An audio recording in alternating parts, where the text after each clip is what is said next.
깻잎인데요. 깻잎은 제가 4월 초에 파종을 해서 여지껏 깻잎을 많이 따먹었어요. 지금 보시는 깻잎은 제가 몇 개만 옮겨 심기를 했거든요. 옮겨 심지 않은 깻잎은 제가 며칠 전에 다른 작물을 심기 위해서 다 뽑아냈고요. 그런데 지금 며칠 전부터 비가 많이 올 때부터 얘가 이상해졌어요. 어떻게 이상해졌냐면 지금 이렇게 보시면 깻잎 뒤쪽 부분에 이렇게 황색 반점이 생겼어요. 지금 위에서 이렇게 봐도 좀 심한 거는 이렇게 황색 반점이 위에서도 보여요. 이런 식으로 이런 건 지금 심한 거고요.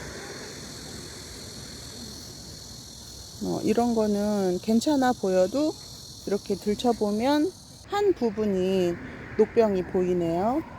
제가 들깻잎 영상에서도 말씀을 드렸는데 깻잎은 다른 병충해는 그닥 나타나지는 않는데 이제 후반부로 갈수록 녹병이 생긴다고 말씀드렸어요. 작년엔 저희 깻잎에서 녹병은 발견되지 않았었거든요. 회원님들 텃밭을 보니까 녹병이 정말 많이 오기는 했었어요. 그런데 여지없이 지금 이렇게 옆집 넝쿨 작물들이 아직까지도 이렇게 제거가 되지 않았어요. 지금은 넝쿨 작물들 열매가 생기고 그런 시점이 아닌데 뽑아내질 않으시네요. 그래서 올 여름 내내 저희 작물들은 그늘에서 자랐거든요. 그래도 그냥 잘 자라줬는데 드디어 깻잎에 올 게 온 것 같아요. 들깨는 이렇게 꽃이 피는 8월 말이나 9월 정도의 시기가 되면은 벌레들이나 나방, 진딧물들이 다 모여든대요. 이때가 영양이 많을 때라고 그러네요.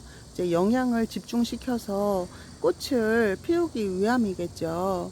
오늘은 녹병에 대해서 한번 알아볼게요. 그리고 방제하는 방법 알려드릴게요. 녹병의 원인은 밀식을 하면 생기게 되는 확률이 많은데요. 밀식을 하게 되면 촘촘히 심으니까 통풍이 잘 되지를 않겠죠. 그러면 비가 또 오게 되면은 습도가 팍 올라가게 되고요. 또 밀식을 했으니까 줄기하고 잎이 무성하게 되고요. 그리고 비가 많이 오는 시기에는 또 일조가 부족하게 되고요. 일조량이 낮아지면 웃자라게 되니까 또 병충해에도 쉽게 노출이 될 수 있고요. 이런 원인들 때문에 녹병이 생기는 거거든요. 그러니까 녹병이 생기지 않게 하려면 이 반대로 해주면 되겠죠. 제식거리를 넓게 하고 일조량이 풍부하게 해주고 통풍이 잘 될 수 있게 해야 될 거고요. 녹병에 감염이 되면 잎과 가지가 일부 고사되어서 황갈색의 작은 반점이 이렇게 군데군데 보이기 시작을 하는데요. 생길 때는 먼저 아래쪽부터 발병이 먼저 되고요. 오래된 잎부터요. 그리고 점점 위로 올라가는 거예요. 이 반점이 처음에는 작았다가 나중에는 점점 커지고 또 길어지고 또 이렇게 감염이 돼서 반점이 생겼으면 이 반점 표피가 부풀어 올라가지고 이게 또 흩어지면서 옆에 잎에 또 옮기게 되는 거고요. 이게 옮겨지는 속도가 굉장히 빠르대요. 바람을 타고 옮겨지는 건데 뭐 금방금방 옮겨진다고 해요. 저희도 지금 아주 위쪽만 빼고는 밑에 쪽에는 거의 다 번진 것 같아요. 이대로 방제를 하지 않고 그냥 방치하게 되면 들깻잎 전체가 노랗게 변하게 되는 거죠. 방제하는 방법은요, 첫 번째, 질소질 비료의 과다 사용을 피해야 되고요. 제가 자료를 찾다가 이런 내용을 보았는데요.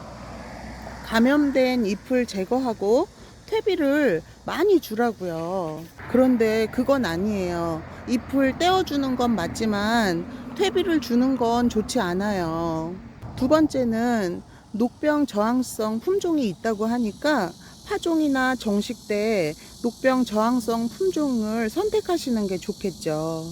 세 번째는 감염된 잎을 제거한 후에 방제를 하시면 되겠고요. 저야 뭐 잎을 먹기 위해서 조금 심었고요. 녹병이 오면 먹을 만큼 먹었으니까 뽑아서 버리면 되겠지만 들깨 씨를 받을 목적으로 많이 심으셨다면 꼭 방제를 하셔야겠죠.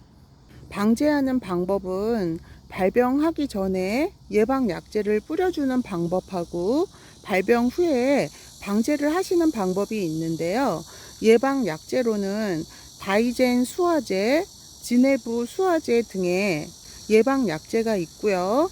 치료를 목적으로 사용한다면 다이피탄 수화제, 누스타 수화제를 혼용해서 살포, 방제를 하시면 되겠어요. 방제를 하지 않으면 들깨의 수확량이 현저히 떨어지게 돼서 기름의 양도 현저히 떨어지겠죠. 그리고 기름을 짠다고 해도 품질이 저하된 기름일 거고요. 정리를 해보면 녹병의 가장 큰 원인은 제가 앞에서도 말씀드렸지만 밀식인데요. 너무 촘촘히 심지 마시고요. 통풍이 잘 되는 환경을 만들어주면 어느 정도는 예방할 수 있다니까요. 내년 들깨 파종 정식 하실 때는 간격을 넓게 하시면 좋겠어요. 저는 다 뽑아버려야 될 것 같아요. 녹병에 걸린 깻잎은 드셔도 괜찮다고는 하거든요. 그런데 제가 이렇게 닦아보면은 잘 닦이질 않아요. 이게 아무리 이렇게 문질러서 닦아도 잘 지워지지가 않고 없어지지가 않아요. 그래서 제 생각에는 안 먹는 게 좋을 것 같아요. 어차피 가을 작물 심을 자리도 마땅치 않았는데 제가 깻잎을 좋아해서 어떻게 좀 버텨보려고 했는데 이제는 한계가 온 것 같으네요. 그래도 4월 초에 파종을 해서 5개월 동안 깻잎 많이 따먹었네요. 이제는 깻잎하고 이별을 해야 될 시간이 온 것 같아요.